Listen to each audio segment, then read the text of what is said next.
Cool. How you holding up? Not bad, not bad. We just been working like crazy, man. So, just staying up. Yeah, better busy than not doing anything. Several artists are just going through weird moments right now in their lives. How's this pandemic been treating you so far? The pandemic has been, I think it's been a great learning experience.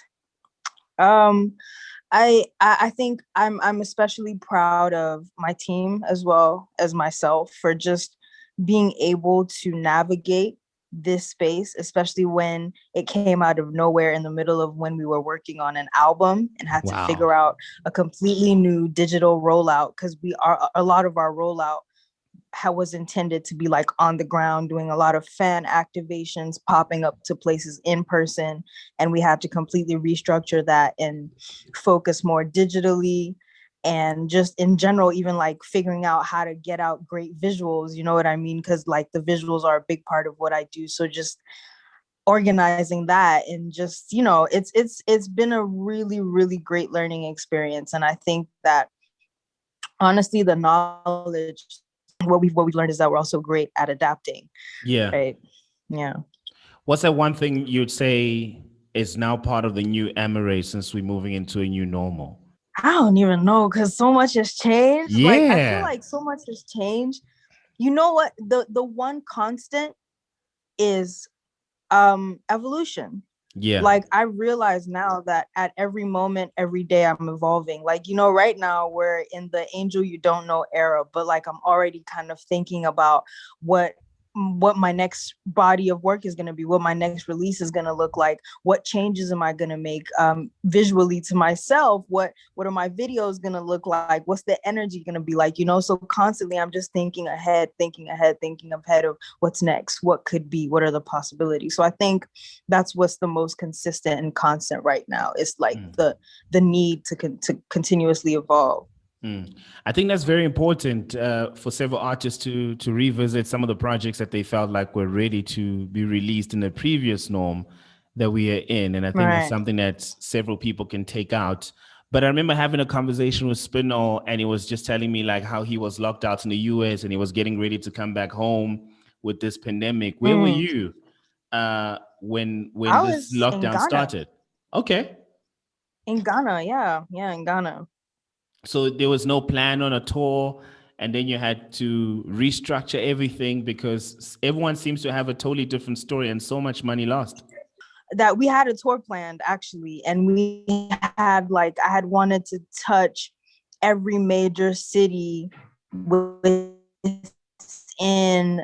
Africa, and just pull up, meet fans, do some radio interviews, do some TV. Like my whole album was supposed to be very on the ground.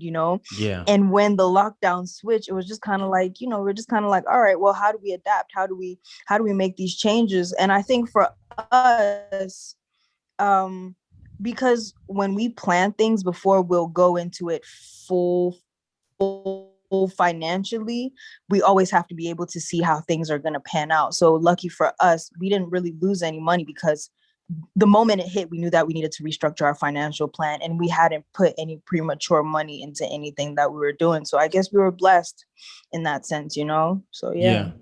And talking about traveling, you can correct me. I don't know if you've done an interview in South Africa, if you've traveled to South Africa before, like first thing that comes to mind when you think of this country that you are communicating with at the present moments through this interview. I've never been, but I can't wait to visit. Actually, Yeah. that's what I'm most excited about. But I think when the first thing I think about when I think about South Africa is two things: culture and sound. Right? I actually think Africa's first foray into a very global approach to sound and music was through Black South African musicians, right?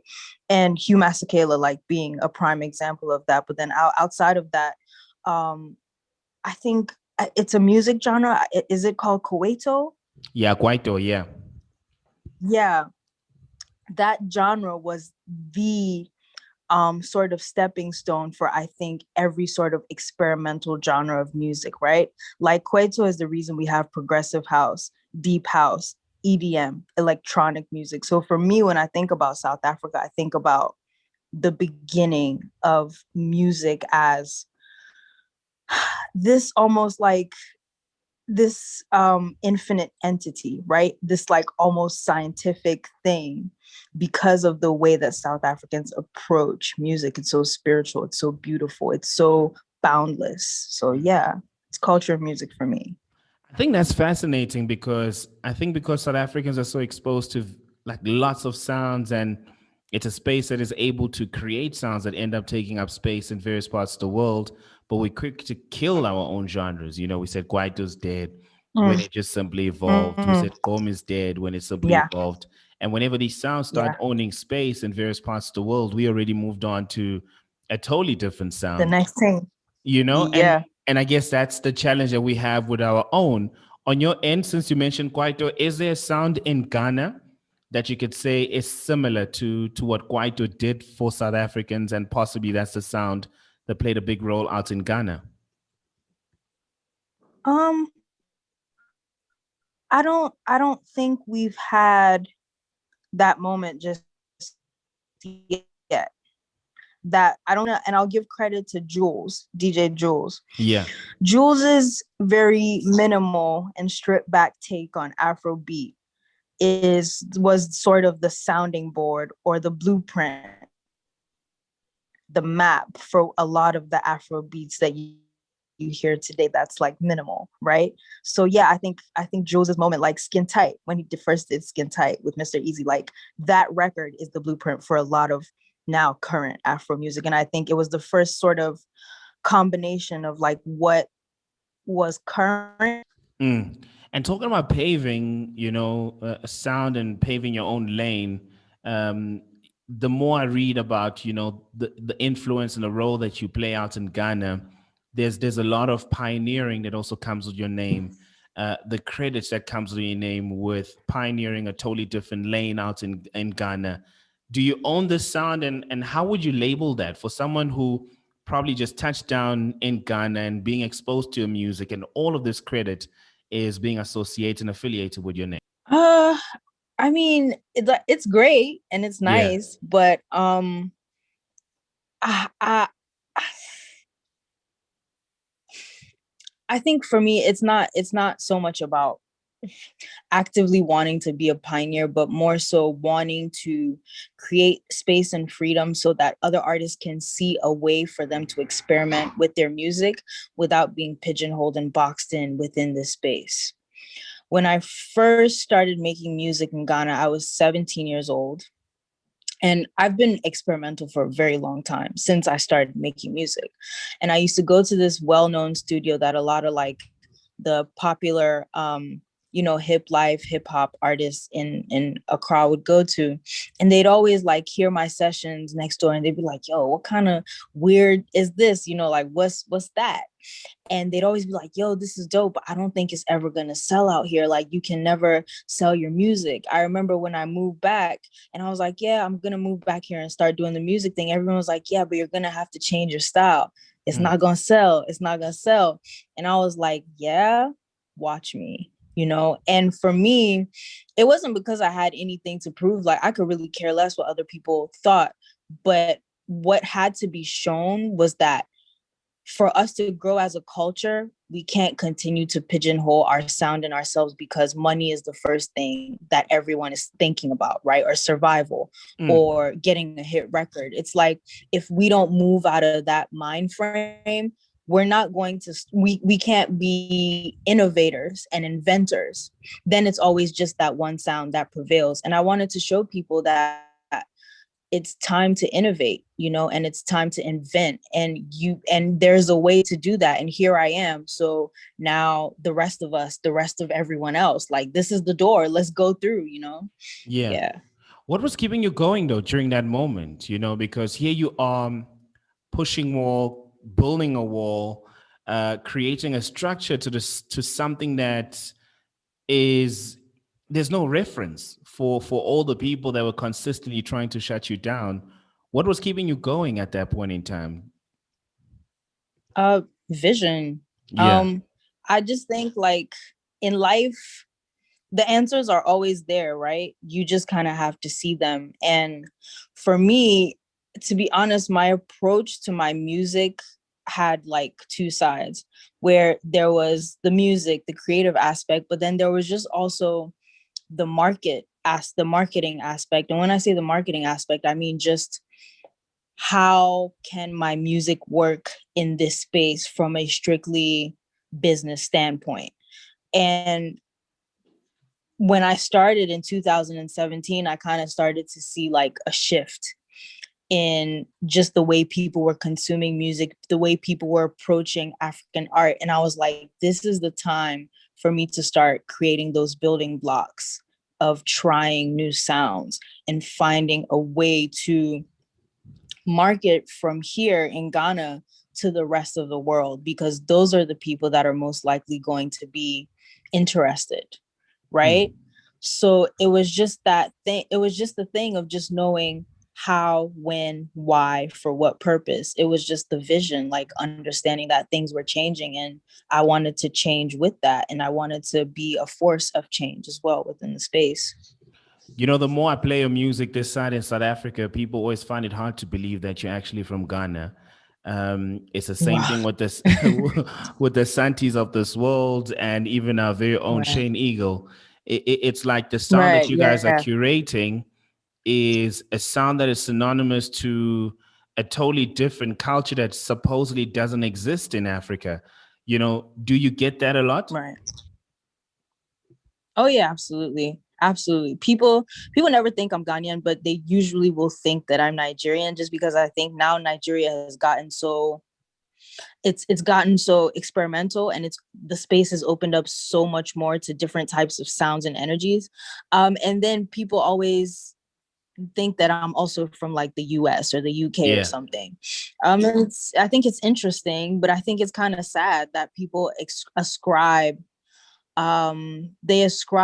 sort of like excellence and diversity to foreign lands. That means they don't believe that, our own people are capable of excellence, which is unfortunate, Yeah, it's very unfortunate, and also I'll blame like the people that are supposedly telling our stories. Like there's a certain accent and tone and image that has been put on Africa, and Absolutely. it's exciting to see the new generation and you guys that are, acquiring space in different parts of the world, and people are starting to tap into Africa and hearing the fact that we have totally different accents. We don't always have to talk like this to represent Africa, right. you know.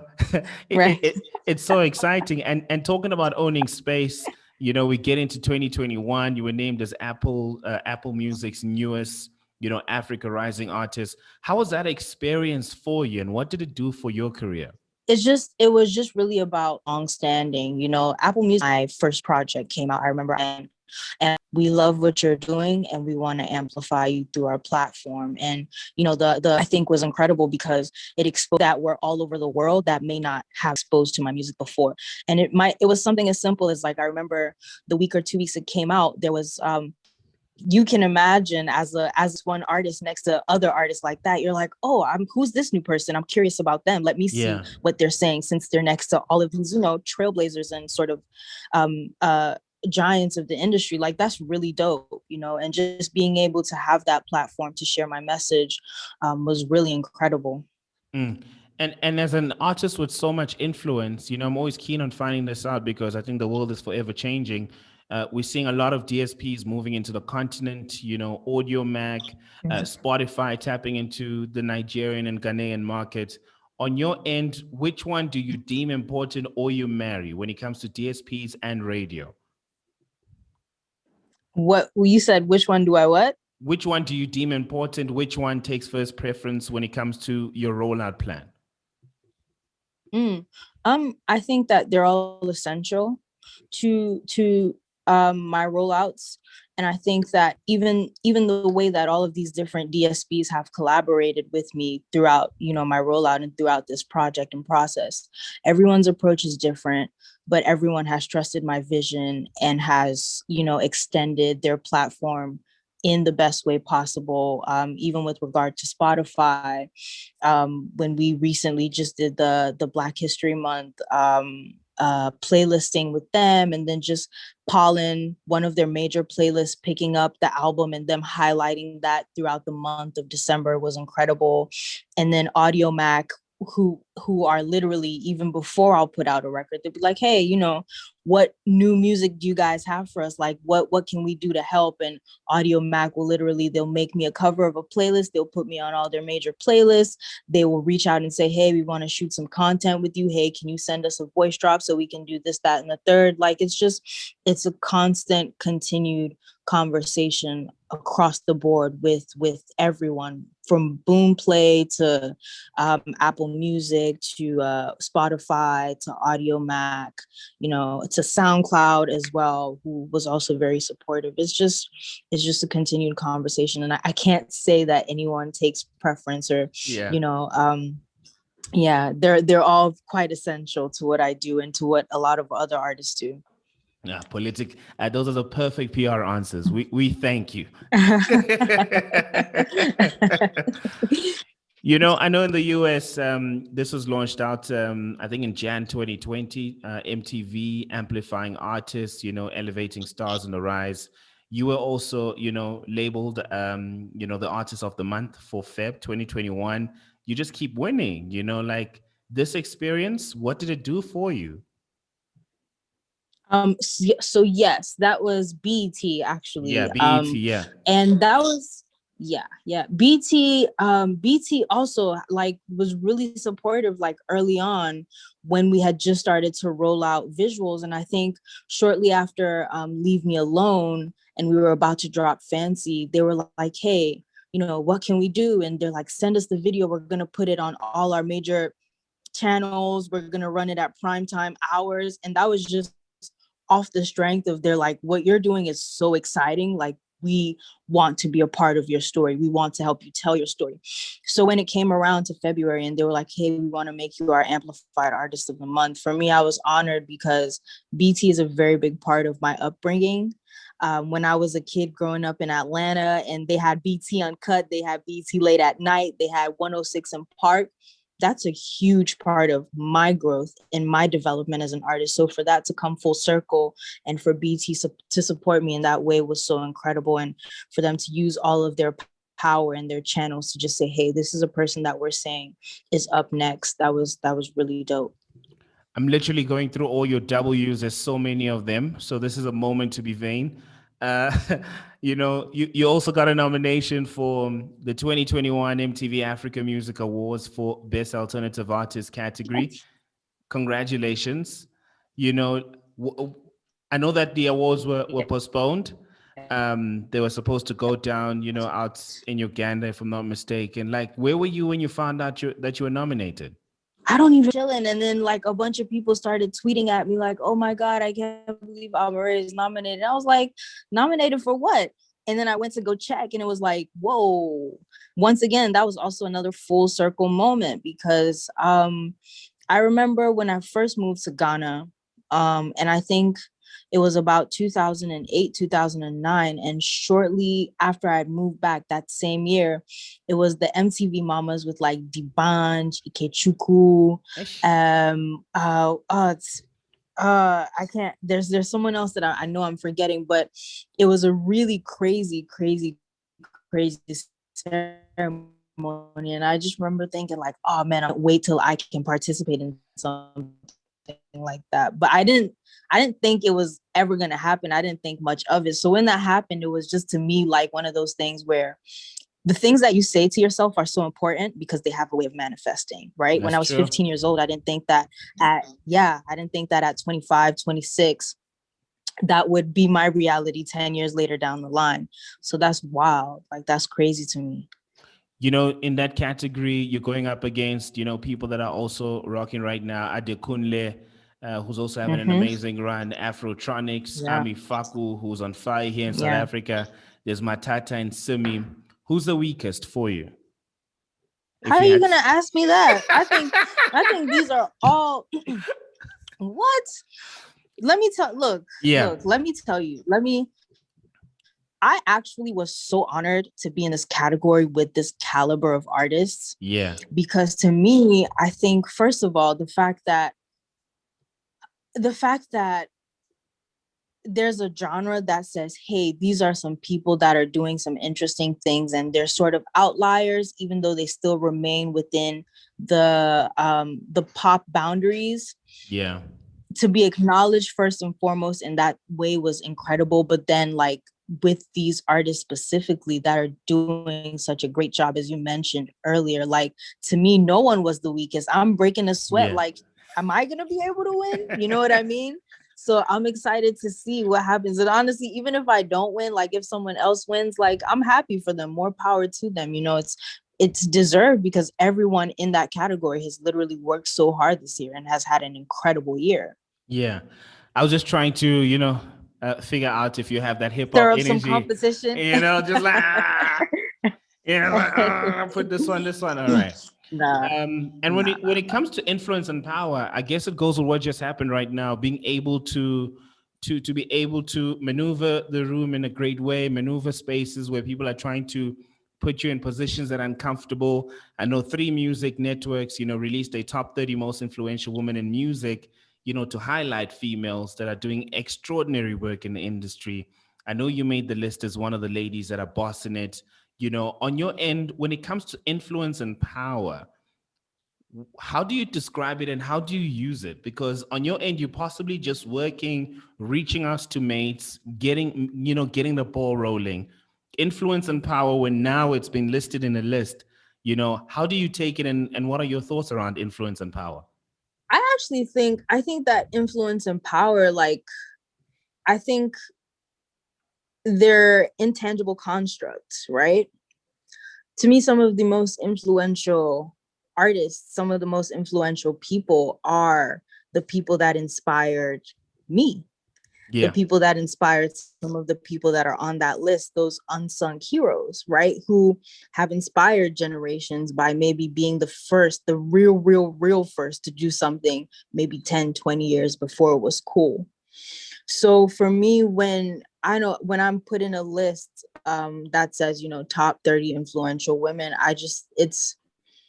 it's um it's an honor, first and foremost. So shout out to Three Music, but it's also a testament to those that came before me, that they have done their job.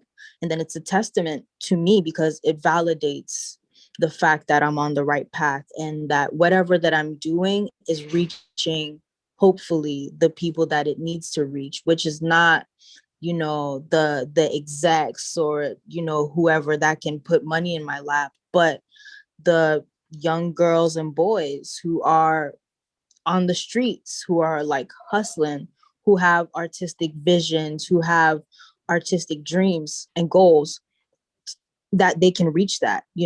So for me, that's what really influence and power is about. It's about, like, touching people and changing the way that they think, the way that they see the world. And that's cool that I get that acknowledgement, but I also do think I have, like, a lot more work to do. Yeah.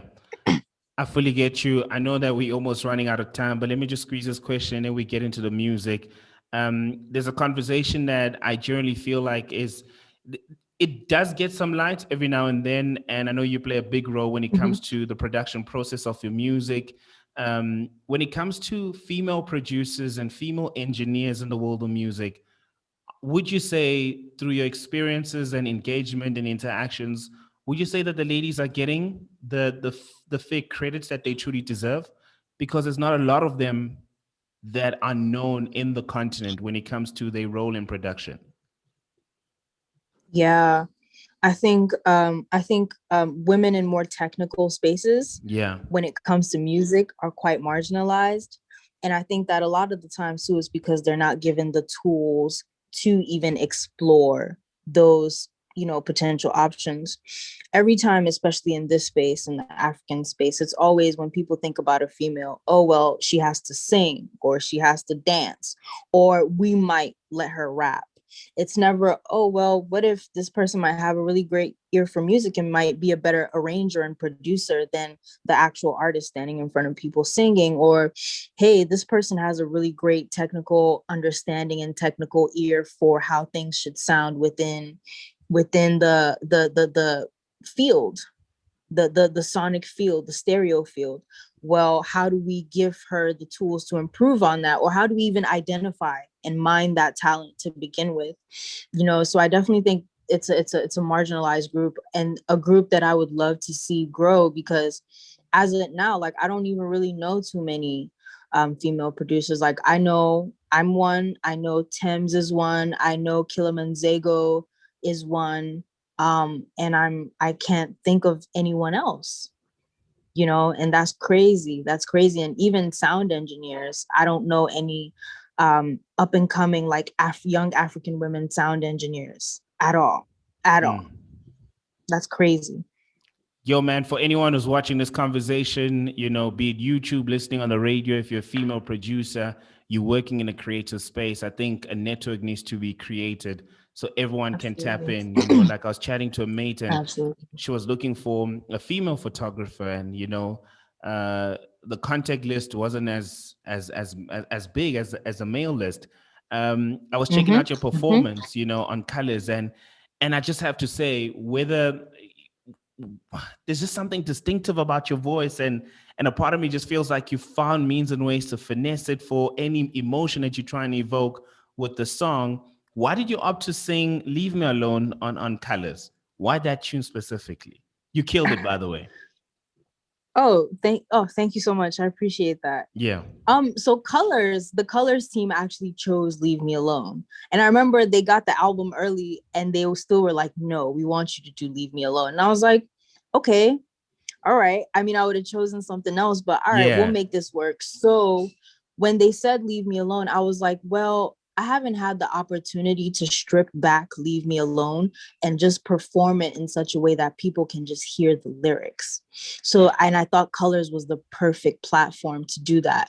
So that performance of Leave Me Alone, I think, is so much less about, me saying Leave Me Alone, and so much more about where we were at that time as a society, what we were going through collectively, and probably what a lot of individuals were going through mentally. And even, like, also just an ode to, like, what my brothers and sisters in Nigeria across the pond were suffering. It was so much, it meant, it meant so much more in that space. And I'm glad that I used that specific platform to carry that message across. Let's talk about the body of work you put out last year, The Angel You Don't Know. Who's the angel, and how has it been received on the streets?